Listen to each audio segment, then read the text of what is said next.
opinion by calling 672-KROE. That's 672-5763. Now, your host for Public Pulse, Floyd Whiting. Good morning and welcome to Public Pulse. With me this morning is the Chief of the Sheridan Police Department, Travis Koltiska, and our own Sheridan Police Department Captain, Tom Ringley. Good morning, gentlemen. Good morning, Floyd. Now, how was your rodeo week? And I'll start kind of before we get into how it was professionally. How was it personally? Did you guys have a good time? It was a great rodeo week. I think just the atmosphere of everyone that was out there and enjoying the festivities, whether it was starting at the boot kickoff all the way through the nighttime festivities. It seemed like a great atmosphere, and everybody had a very good attitude through the whole weekend. Personally, it was pretty light for me. It was fantastic. I saw you out there during parade day. Yeah, it was warm. It was warm, man. It was hot out there. I thought I was going to melt. And then got to enjoy one performance of the rodeo, which was fantastic. They always do a great job. So overall, it was a fantastic weekend. Captain? It was good. I actually worked Friday and Saturday nights. Danny Keller and I helped fill in. We'd fill out a car and fumble our way through town and dust off the skills. And by the time we go home, everything's kosher again. No, it's fun for us to get back out of the office for a little bit and do police work and help augment the staffing. But it was a real pleasure personally this year just to see how far the town's evolved. Main Street was open and all of the events were staged really well and very professionally. The big thing missing from this year was just seeing visibly intoxicated people walking up and down Main Street. And I don't mean people having a good time. I'm talking about people stumbling. And that was not, there was zero presence this year. So that, even personally, that was very gratifying to see that one of our goals, our long-term goals, which was to have a safer week, come to fruition. So, and all of that goes to the community. Everybody was just out doing the right thing, having a good time, and making sure that we were bored. With the progression of rank and duties, you are in the office a lot more now than you used to be back in the day. Do you? And I'm sure it's got to be like a breath of fresh air every now and then to be able to get back out there and do what you're so well known for, being out there with the community, policing. Well, we're authorized 31 officers. And so if there's someone hiding in an office, that could be detrimental. A 20 to 30% addition to an incident on the street. So it's not street dance. Chief Koltiska puts on his uniform and goes out and about. I'm kidding when I say that I've got to dust off the skills. Yeah, we're all proficient. We all maintain proficiency, but it is a nice break. And that's one of the things we stress to the public, especially with all the tragedies going on nationwide. It's like we're all responding. Yeah, absolutely. And the reason is if we only have so many on, even the addition of one or two more officers, even if we're just we're not in uniform, but we're throwing on an exterior vest and getting our gear. I mean, that's adding 2 to 5. I mean, that's a big addition. But we all expect we put the pressure on ourselves to remain proficient at all of the basic officer and investigatory skills. Which is absolutely fantastic, knowing that, hey, even the captain's out there wearing down the shoe leather a little bit. It is nice to get out of the AC, though. Yeah. Get out there and kind of see people. And the main thing is we, as new as most of our staff is, it's fun to get out and work with them and actually see them in a professional setting. Because in the squad room, it's kind of a different story. It's a lot more laid back in how we, there's the humor and everything, and that's where we go to decompress. But it's good to see them with their game face on, and being the complete professionals that they are. Absolutely. I got a chance to speak with a couple officers while I was out there, and absolutely professional. But at the same time, I mean, they weren't rigid. No, they're not. They were out there having a good time too. We stress being approachable, but being very professional at the same time, and they can coexist. Too often, that too much of the rigidness, like you talked about, it can be misinterpreted for the lack of approachability. We need to be approachable, but we need to be ready for anything that occurs. Even in this small little town, this great town that we have, tragedy can strike at any moment, and we need to be ready for that. And we stress that to our employees that, you can be approachable. You can have people come up and talk to you, but when it's time to turn that switch on, be ready to turn that switch on and be professional the whole time. So it's something we stress in the culture of our department from the top down. Absolutely. And I will say, and I'm not blowing smoke here, but when I was speaking with them, like I said, very, very talkative. They were able to, tell me how they were doing and how they felt about parade. But at the same time, even though they'd meet your eyes, they were head on a swivel the whole time. They were constantly looking around. They were constantly looking over their shoulders. So the watch was always there. Now, you talked a little bit about the downtown events. How do you feel that all of those went? Because this year, we kind of changed things up a little bit. The organizers decided not to have the big street dance, not to shut off Main Street. Everything was kind of spread around. They did, and I think what's happening is that the week's evolving as the community, along with the community, as we want to become a family-friendly destination place. Not only, and it's not just for visitors. It's a place where we want our residents to be able to enjoy too, without seeing a bunch of nonsense. And that's what happened. We had, I think, 2 DUI. Well, I know the department had 2 DUIs for the whole weekend, and that's less than we get on a regular weekend. And Highway Patrol had 1 more DUI. MIPs we had 1 incident where we found 6 minors at once, having a little get together, I think, and I think 3 public intoxications. So that the numbers wise, it was basically a regular weekend for us. Yeah, and that's what, which is pretty amazing. Yes, considering we had extra patrol on as well. It was not uncommon in years past to be getting calls at 7 or 8 in the morning from our community members saying, "There's somebody passed out in my rose bushes or passed out in my front yard that's asleep out here." That didn't happen this year. Again, there were a couple of people that overindulged, but for the most part, I think it was very responsible behavior on the community's part. And again, that's all to them. And I heard comments from other people in the community that are like, we didn't see that level of intoxication that we'd seen in years past, because these events were more geared towards just come out and having an enjoyable, responsible time. Not to say anything negative about the previous events, but that was just kind of an after effect of it. And it's a change that you can look at by the numbers. 100%. And I think those that did attend that I talked to said they were fantastic events, and that they were well run. People were just having a great time. Again, I talked about that atmosphere and that attitude of the community, and it seemed like it was on a very high note and a very positive note. And I'll say that, back in my day, in my 20s, in my early 30s, if someone was out there and it was just a big drunken debacle, well, I jumped into the big drunken debacle. And if it was, okay, learn how to read the room. If it's a family gathering, everyone's just kind of having a drink here, drink there, but we're here mostly for like the family atmosphere and the kids, then that's the direction I went. And I've noticed that about people. A lot of times, if based on the room, that'll be the behavior. It's like mob mentality. A little bit. I mean, a little bit, yeah. To the extreme, but people partake in what they feel is accepted and what they are witnessing around them. Exactly. And we've just kind of changed the attitude of the YO, which is absolutely amazing, because I think that's going to bring in more people. It's definitely going to bring in more families. And that's what we want. I mean, our rite of passage for new people, which unfortunately we can't do anymore, is checking all the porta-johns at the and making sure there's no one left in there. Yeah.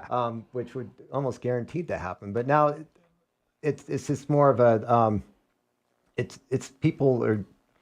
It appeared to me that people were going to see their friends and have a drink while they're seeing their friends, or have a drink while watching their band, not going down to drink and maybe catching a band, maybe running into some people or catching a band. So, I can't stress how professional all of the events were, and we're extremely happy with it. And most of it with minimal input from us. Most of them we just approved the event because they'd done so much work up front. So good job to everybody. Yeah, exactly. The organizers really figured something out this year, didn't they? And kind of changed the environment. Now, how many rides home were provided? I was pretty adamant about trying to get that information out for you guys because what a fantastic service. Yeah, actually, we only gave about 50. Yeah, numbers were down like probably a third. But Wow. Take into account that we only had the 2 DUI arrests with extra patrol on, which would lead us to believe that people were making other plans to get home safely and still not drinking and driving. And Yeah. we've stressed that so much, is that plan early. How many times have we said it right here? We've said it, and we think that was, we're hoping and believe that was definitely a factor in people's decision making this weekend. Is they were like, I'm gonna find an alternative means to get home before I even head down there.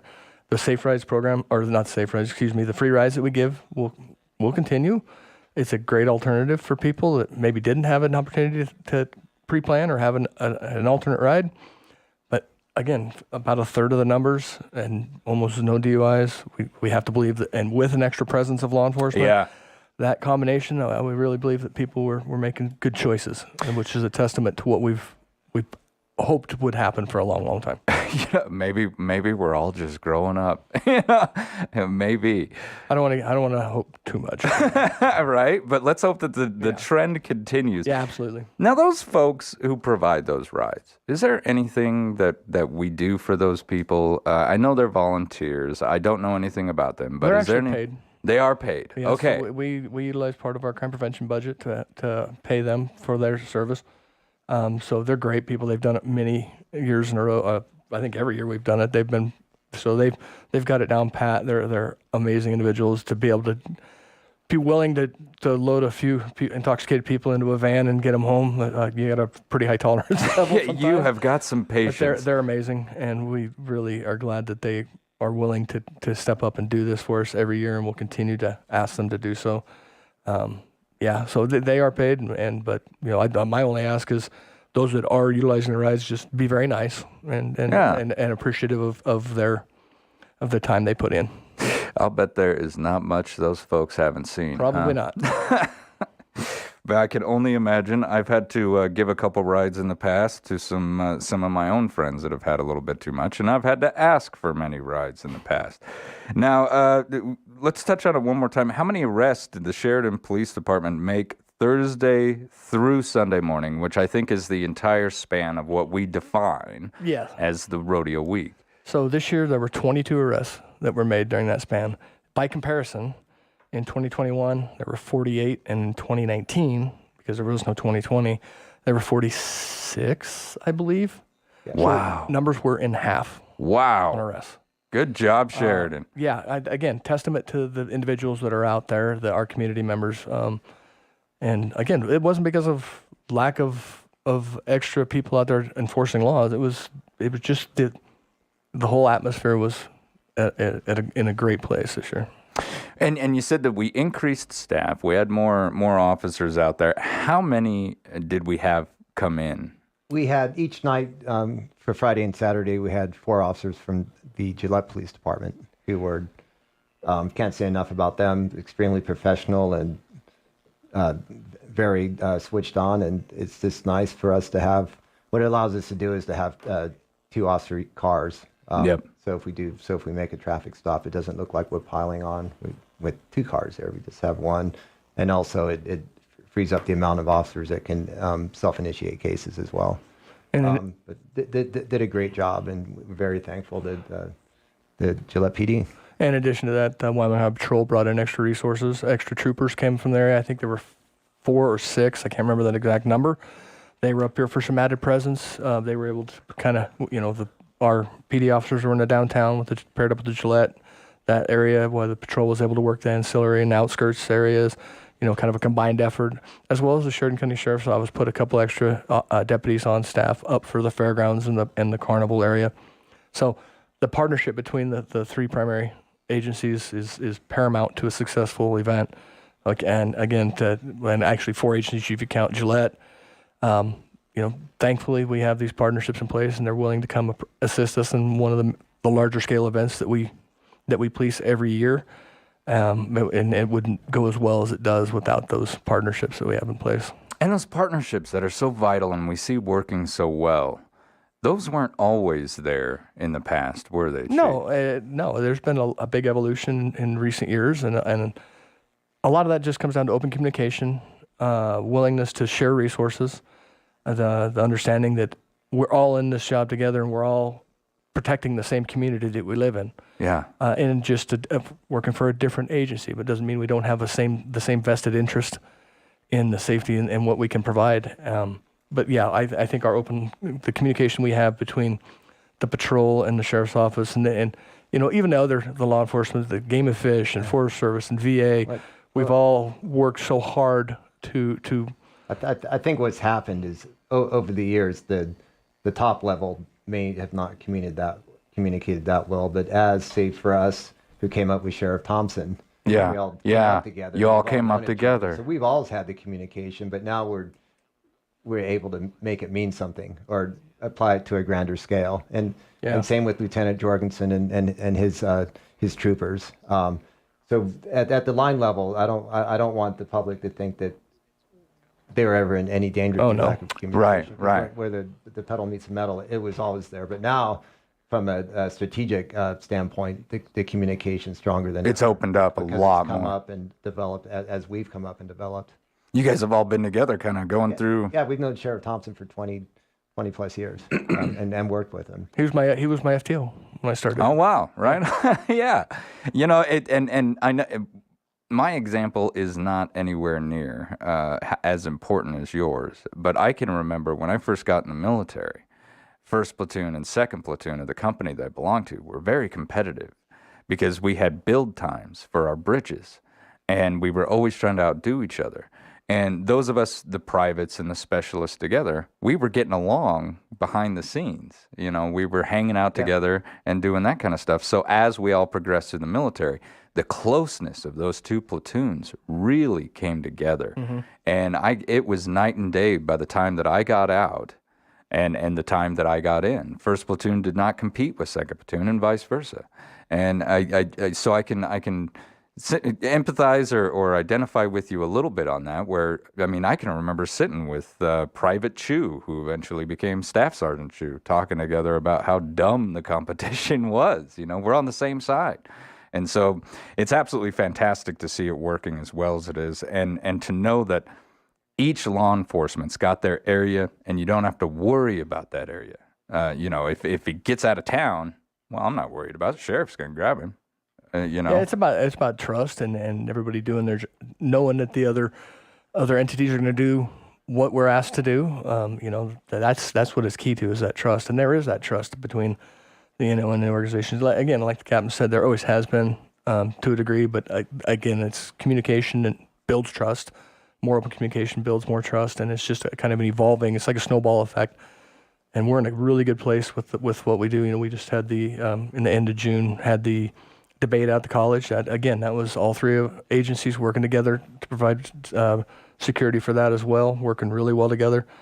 It's successful. And into that competition thing, there's always going to be a little friendly competition. Oh yeah. We're pretty always much gonna be type the A best. personalities. And so that's we're always going to give each other a bad time about different things. But in the end game, I could put 3 people from each agency together and say, go do this, and they're going to go do it together. Yep. And they're going to do everything they can to support each other. Whether it's a super critical incident, whether it's just a PR event, whether it's community policing, it doesn't matter. We're all on the same page, and that's what's really important. Like being a family, I can riff on my sibling. But nobody else can. But don't you dare riff on my sibling. Dependability means so much, being able to depend on each other. All right, I'm going to take a quick commercial break. When we return, we're going to continue with our Sheridan Police Department. This is Public Pulse on 930 KROE and 103.9 FM. Sheridan.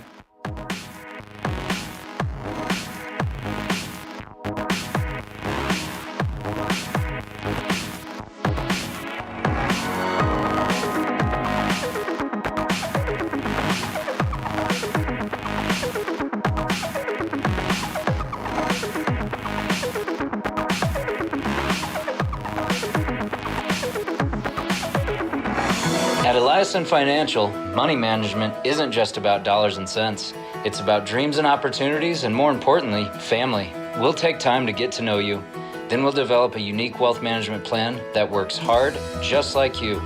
To learn more about who we are and what our wealth management advisors can do for you, visit Eliason Financial online or call 307-672-3010. Securities offered through Royal Alliance Associates, Inc., member FINRA, SIPC. We need someone in Cheyenne who listens, someone with strong work ethic, and someone who will fight for small business. Hi, I'm Jared Geyer, and I own a small business right here in Sheridan, and I know what it means to work hard and earn an honest paycheck. Cyrus Western will work hard to reduce the size of government and keep regulations off our backs. He knows how important small businesses are to this community and cares greatly about job growth. If you support small businesses like mine, you should support Cyrus Western. Paid for by friends of Cyrus Western. The Sheridan Farmers Market is back for another great season on Grinnell Plaza with local produce, meat, eggs, coffee, baked goods, and outstanding locally handcrafted items. Every Thursday, 5 to 7 p.m., you can find the best our hardworking local producers have to offer. Special thanks to our season sponsor, First Federal Bank and Trust. See you Thursday on Grinnell Plaza at the Sheridan Farmers Market. And remember, please leave your pets at home. Things are heating up, and many of us taking to the road for vacation and road trips. And time to ask yourself if your car is summer road ready. High temperatures can weaken batteries and cause blowouts on damaged, worn tires. Midas to the rescue. You can get $100 back plus 6 months no interest on a set of 4 tires when you use the Midas credit card. You can also save on oil changes and batteries, keeping you safe for summer driving. Stop in Midas Tire and Auto on East Brundage Lane in Sheridan. Remember when your dad used to yell through the bathroom door, "Hey in there, did you fall in?" Well, if you actually did fall in, then you might need the calming, health-giving effects you can only get from the Health Nut. Aisle after aisle of supplements, vitamins, and minerals, an all-natural soup, salad, and smoothie bar, as well as a health food grocery and gift shop. So get good with the world. Be happy when you get healthy. And that starts at the Health Nut in Sheridan's 5th Street Mall. If you want to know what's going on in Northeast Wyoming, you need Sheridan Media News. And Sheridan Media has the most news people of any radio station in the state. It's the most awarded news team in the state of Wyoming. In fact, Sheridan Media News won every large market news award from the Wyoming Association of Broadcasters. With Sheridan Media News, you can count on award-winning news. Sheridan Media. We do news. Good morning and welcome back to Public Pulse, brought to you by our friends out there at Eliason Financial. I'm Floyd Whiting, and this morning I am joined by the Chief of the Sheridan Police Department, Travis Koltiska, and the Sheridan Police Department Captain, Tom Ringley. Now, we've been discussing this past week's events, and it sounds like Sheridan was doing an amazing job out there. The numbers are halved in some instances when it comes to certain arrests. But how does the Sheridan Police Department and our area law enforcement conclude such a busy event? Captain, how do you learn from mistakes or maybe give someone a pat on the back at the end of the week? Well, the last thing we do is, for any critical incident or any large-scale incident, is conduct an after-action review, which is simply we identify what we did well, and what we need to improve on. And we keep those notes and apply them to future events. And AARs like this, so critical. Yeah. And we can be very critical of ourselves during these. We can. We don't allow people to point fingers, but we turn the criticism inward to figure out what we can do better. I think one of the things we saw this year that we learned from is we were able to keep some of our people in reserves and off duty, so we don't have people working 6 straight nights of 12-hour shifts. Wow, yeah. That's something we bought from previous years. So Monday morning we had a fresh crew on that hadn't been working all week. They weren't burnt out. They were well rested. Not only that, if we do have because things only often happen simultaneously. If we did have an incident away from the incident or away from the street, Main Street, then we could call in fresh people to handle that as a completely separate incident. So, Instead of someone who's been out there for 7.5 Yeah. hours. yeah, Yeah. we keep the detectives in reserves, and we kept a patrol team in reserves as well. So that's probably the major lesson that we've learned over the years. This year, a lot of it's going to be what went well, and quite honestly, a lot of it was we didn't have to get that involved in the planning.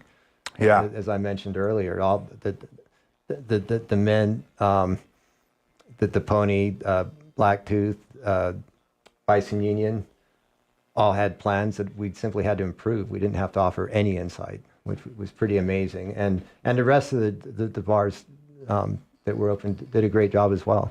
Yeah, you didn't have to issue that many MIP. I mean, Yeah. what you guys did have to do was just kind of a group of Yeah. probably young men, I'm assuming, just Yeah. out trying to have their own little rodeo. So for us, the lessons we're learning now is in regards to resource management and Yeah. and keeping our people fresh and not abusing, for lack of a better term, running them ragged into the ground. Because we've both been there where we'd work back-to-back 12-hour nights downtown on foot and still have 3 more 12-hour shifts to go. And paperwork on Yeah. top of all of And that. that's the other thing we learned is we've rotated people through foot patrols downtown and into their cars, which was easier to do this year without Main Street being blocked. Yeah.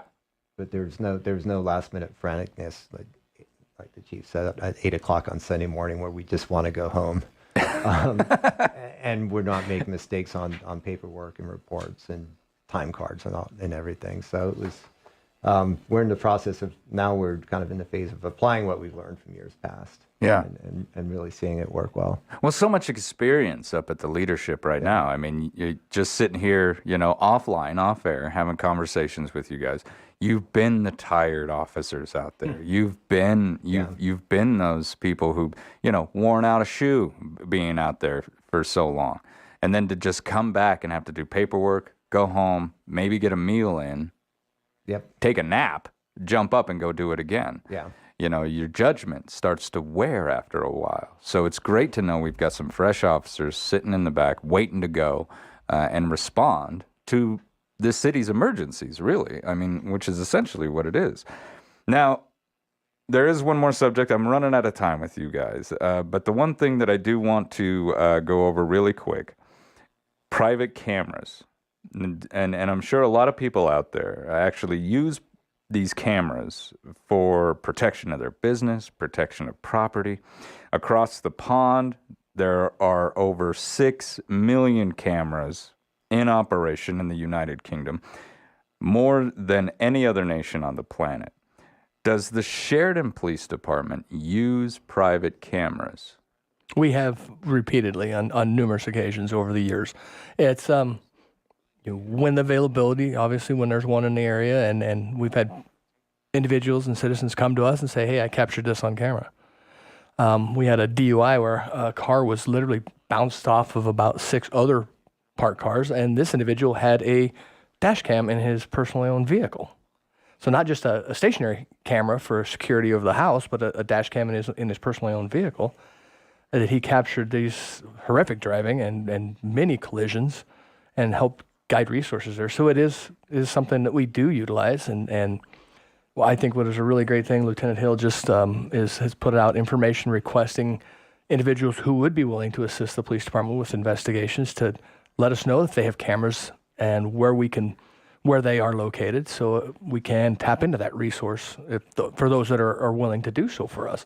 So we can develop either a map or some sort of a list of cameras that are in place that people have in the community. If a crime or something occurs in that area that we could utilize surveillance footage on to help us solve that crime, help us apprehend any offenders, we know who to go to who may have that on camera. It's not a guarantee, but they may have it. Yeah, could have caught something. Could be that one vital piece. One little thing is usually what it takes, and then whether it's just a color of a vehicle, just basic description of a vehicle. There's a lot of things. Surveillance footage, the quality has come so far in recent years. You look at even the quality of the small, even the minute Ring doorbells. They're just very small, but they're great quality, and they capture a lot of stuff. So, yeah, we're excited about getting this thing rolling, and Lieutenant Hill coming up with this was a great thing. And we get a media release out no later than next Tuesday for details how to sign up. We're not asking for login information. We're just asking for people voluntarily let us know what their cameras observe. Would you let us know if you've got one? Yeah.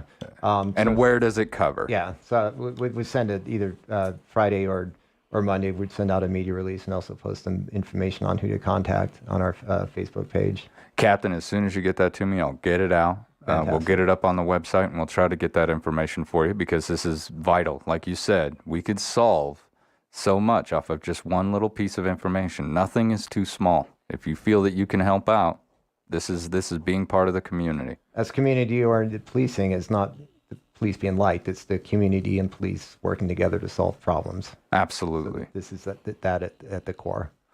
Chief, Captain, thank you both so much for coming in, and thank you for all the services that you've provided us through a fantastic YO Rodeo weekend. Thanks to everyone. Thanks, Floyd. Yeah, thank you. All right, when we return, we're going to speak with the chief of the Buffalo Police Department. This is Public Pulse on 930 KROE and 103.9 FM.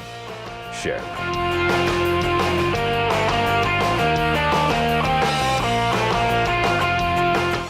At Eliason Financial, money management isn't just about dollars and cents. It's about dreams and opportunities, and more importantly, family. We'll take time to get to know you. Then we'll develop a unique wealth management plan that works hard, just like you. To learn more about who we are and what our wealth management advisors can do for you, visit Eliason Financial online or call 307-672-3010. Securities offered through Royal Alliance Associates, Inc., member FINRA, SIPC. What if you had more time to manage your business operations, sell your products, or take a vacation? What if you had someone to pay your bills, handle your payroll, or watch your bottom line? Let the accounting professionals at Harker Mellinger add free time to your schedule by providing a cost-effective bookkeeping service as well as adding useful management reports for your business. Call or visit Harker Mellinger at 1811 South Sheridan Avenue in Sheridan. And remember, the initial consultation is always free. If we don't abide by the Constitution when it is politically inconvenient, then we will not have the Constitution as our shield when we need to defend our First Amendment rights and our Second Amendment rights. I'm voting for Liz Cheney because she believes in the Constitution, and this is what our country was built on. And we need somebody like Liz who will fight for democracy, fight for our Constitution. She's doing what's right. She's standing up for our constitutional rights. I really support and hope that you'll vote with me for Liz Cheney. I'm Liz Cheney, and I approve this message. Paid for by Liz Cheney for Wyoming. The owners and staff at Kane's Funeral Home would like to thank the families of Sheridan and Johnson counties for choosing Kane's and allowing them to serve you during these hard times. Kane Funeral Home makes it their mission to take the stress and uncertainty out of ceremonial services. They own and operate the only crematory in Sheridan County, so your loved one is always in their care. Kane's Funeral Home. Call 673-5837 or visit them online at kanefuneral.com. Paid for by Friends of Mark Gordon. When it comes to protecting Wyoming's interests, Mark Gordon is all in. He knows we're battling Washington for control of our own state. The anti-energy crowd will shut our economy down if we let them. The open southern border threatens us with drugs and chaos. The feds even tried to take over our schools and dictate our medical choices. So, Mark Gordon leads the fight to protect our rights, and we expect no less. Good morning and welcome back to Public Pulse, brought to you by our friends out there at Eliason Financial. I'm Floyd Whiting, and joining me for the second part of our show this morning is the Chief of the Buffalo Police Department, Sean Bessette. Good morning, Chief. Good morning, Floyd. How are you, sir? I'm doing fantastic. It's a beautiful day outside, not too hot just yet. And I just finished speaking with Chief Koltiska and Captain Ringley about the increase in visitors and people during the Sheridan YO Rodeo Week. My question for you is, do you see a lot of folks coming to town over there in Buffalo? Do they do a little shopping and visiting over there during YO Rodeo Week? Absolutely. Town has been very, very busy. Traffic is, in and off the mountain coming into town. So, yeah, that week we definitely see an increase of visitors to town. And Buffalo's gearing up for its own large annual event, Longmire Days. This is going to be happening August 18th through the 21st. Now, the Longmire Foundation announced this year's event may be slightly scaled back from previous years, but it's still going to offer many of the fun events and opportunities to meet some of these celebrities. Chief, do you call in extra hands from around the state for this celebration? So for Longmire Days, actually, this is going to be my first time, working the Longmire Days, but my captain, Nicholas, and Sergeant Ferris, they have dealt with this for the last 5 or 6 years. So, matter of fact, Sergeant Ferris I spoke with today. He's coming to visit. We're going to go over the planning. We have done this. They've done a phenomenal job in planning this over the last several years. That they have it pretty much locked down. We spoke with Jennifer McCormick. Like you said, we have Robert Taylor and Adam Bartley coming into town. So they have a dance planned, parade planned. And that's shortly after our own fair and rodeo, which starts here August 6th with our parade on that Saturday the 6th. So these next couple of weeks are going to be fairly busy. But we have a pretty good relationship with the Johnson County Sheriff's Office. Sheriff Odenbaugh's been gracious and offered any assistance that I may need, along with Highway Patrol. So right now, we have it scheduled where we can handle it, kind of listening to the end of Chief Kiltiska. Our goal is not to burn everybody out because we do have 3 or 4 weeks of coming up, and we don't need people working 8, 12-hour shifts. Mm-hmm. So we're kind of planning around that to keep everybody fresh, and we have done it long enough now that I believe that we'll be able to get it done with the resources that we have. Oh, that's fantastic. Now, what are the responsibilities, and I know it varies from town to town, what are the responsibilities of the Buffalo Police Department during these parades and things like that? Do you help set those up? Are you involved in the planning process? We are.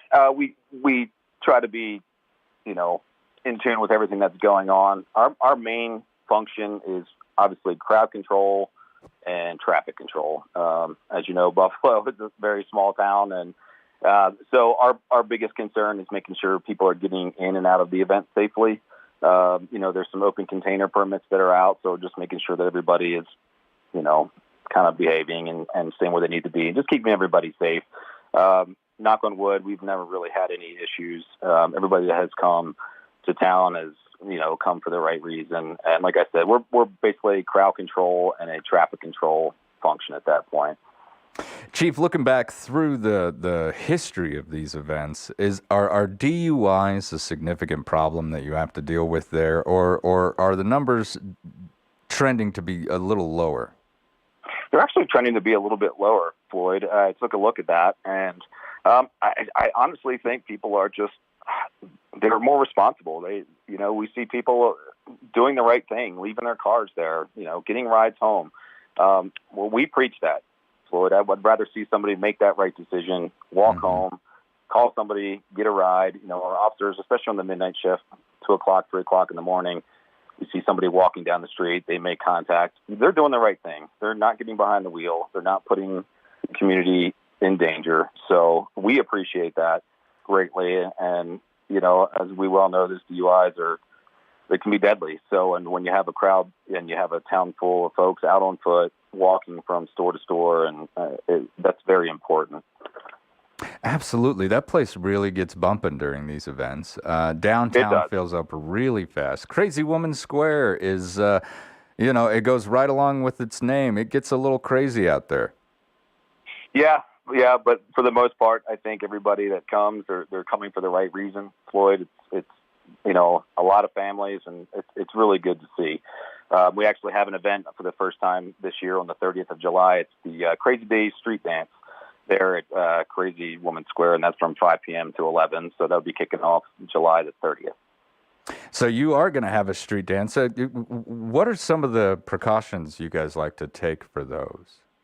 So what we'll do is we'll have some street closures, Floyd, just to make sure that everybody is safe that's walking up and down Main Street. We'll have some extra patrols, and we'll have some folks out on foot just going through the crowds. And hopefully by then I'll be able to get out there. I might be hobbling around after the surgery, but my plan is to be there and to be visible so folks know that we are there. We're there to help, and we're there if they need us. You spoke about a community policing that you would like to do, something that's really kind of popularized through the nation over the past couple of years.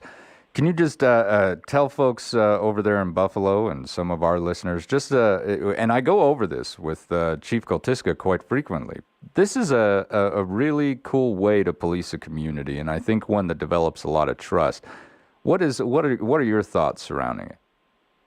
I love it, Floyd. I think one example of that is just last month we had a string of break-ins into vehicles, burglaries of vehicles, theft from vehicles, where we had a lot of money was taken, jewelry, backpacks, but most importantly, Floyd, we had 6 handguns that were taken.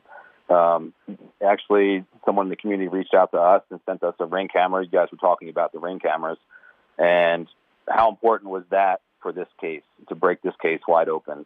Once we posted that footage on our Facebook page, I can't tell you how many calls our dispatchers were inundated with information. Within 4 days, Floyd, we were able to recover 5 of the 6 handguns that were stolen. Wow. Unfortunately, only 3 of the 5 that we recovered were identified. So we still have 2 handguns in our possession that have not yet been identified that we know we're taking in a burglary. And unfortunately, 1 handgun is still outstanding.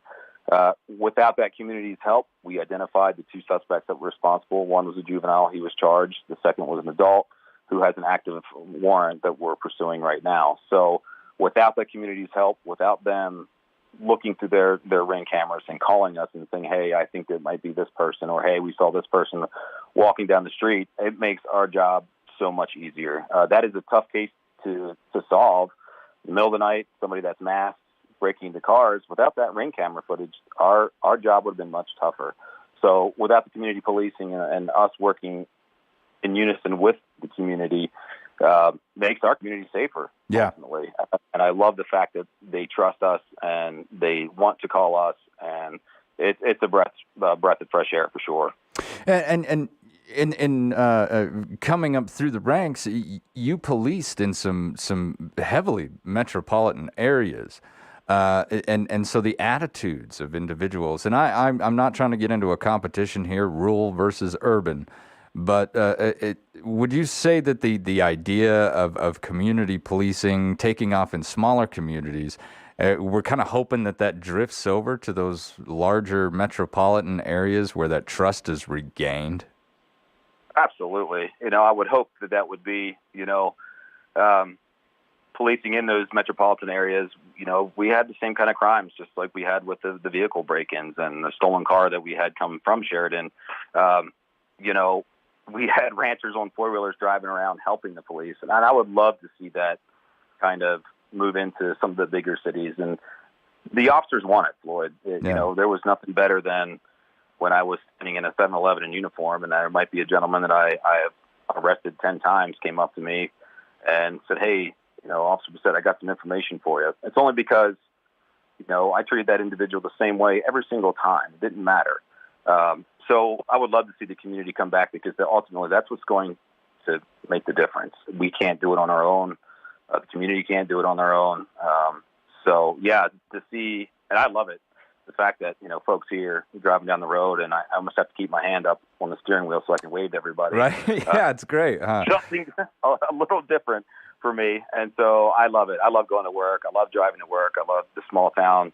I know everybody's cars. They wave, I stop, I talk. I think that's great. And there needs to be more of that everywhere in this country. Absolutely. I agree wholeheartedly with you on that one. And I know it's difficult to talk about ongoing investigations. You have made 1 arrest in these burglaries, but how many vehicles have been broken into over the course of this spree, I guess we could call it? Sure. We had 10 that we identified, Floyd. I'm sure there's going to be some more out there. Just talking about, metropolitan and this small town, there is one, something in every one of these. They did it in the big cities. They don't bust out windows. They look for crimes of opportunity, meaning they're pulling door handles. Mm-hmm. These doors are left unlocked. Keys left in the cars. If your laptop is sitting in the open, it doesn't matter whether it's small town or big city. Criminals don't want to get caught. They don't want to be seen. All they're doing is walking down the street and they're pulling door handles. One thing that I would like to put out there is just, folks, you have to lock your doors. You have to secure your vehicles. You have to secure your firearms. Because that's all that this was a crime of opportunity. He knew exactly, what they were doing and how easy it was going to be. So with that being said, we need to lock our doors. Unfortunately, love it that we're small town and we're Buffalo, but, with the interstates that run through and with a lot of folks coming in from out of town, that's something that we have to do. Yeah. And I live in Buffalo, and it's great to be able to look at a relative and say, I live in a town where I don't have to lock my door, but sometimes we've got to take that, and we've got to do that, secure our stuff, because you're right, we never know who's coming into town. And that being said, it's not always someone from out of town either. So it's just wiser. Let's just let's start locking the doors. Now, as far as we know, there have been no property, house-wise or business-wise burglaries based on this, correct? Yes. Okay. So these were strictly vehicles with this string of thefts that we had, and unfortunately, they both were from Buffalo. They were not from out of town. So. Yeah. See, there you go. And now, so folks over there in Buffalo, here in Sheridan, it's just wiser, hit that button on the key fob, or if you've got to, like I do, because my fob's dead, lock the door. Again, it's one of those situations where we're all kind of coming up together, and we just need to make sure that everything's secure, especially if you have a weapon in the car, which I would think. That was concerning, but again, I have to give a shout out to our folks at the PD. I mean, almost everybody in the PD was involved in one way or another, whether it was a follow-up interview, whether it was going to talk to a parent or getting a video or knocking. We canvassed the neighborhoods just to make sure, Floyd, that there wasn't victims that were unsure that, these weapons were taken or cars were broken into, because not everybody has Facebook. Not everybody pays attention to that, so they might not even look. One of the guns that were taken, the gentleman's like, if I did not see the post, I probably wouldn't have realized that gun was taken, because it just sits in this work truck along with the keys. One of the trucks and one of the vehicles that was broken into was parked 2 doors down from a marked patrol car. So obviously that's where you're saying, the guns. But to recover 5 out of the 6 is huge. They worked extremely hard, a lot of really good police work. And hopefully we'll have this second suspect in custody soon. Chief, I want to thank you for calling in this morning. It's a pleasure speaking with you, sir, and I look forward to talking with you more. Thank you, Floyd. I appreciate your time, and you have a great day. You as well. All right, folks, you've been listening to Public Pulse on 930 KROE and 103.9 FM. Sheridan. At Eliason Financial, money management isn't just about dollars and cents. It's about dreams and opportunities, and more importantly, family. We'll take time to get to know you. Then we'll develop a unique wealth management plan that works hard, just like you. To learn more about who we are and what our wealth management advisors can do for you, visit Eliason Financial online or call 307-672-3010. Securities offered through Royal Alliance Associates, Inc., member FINRA, SIPC. Hi, my name is Howie Fitzpatrick, and I'm supporting Brandon Masters for Sheridan County Sheriff. As a retired Sheridan police officer, I've had the good fortune to work with Brandon and to get to know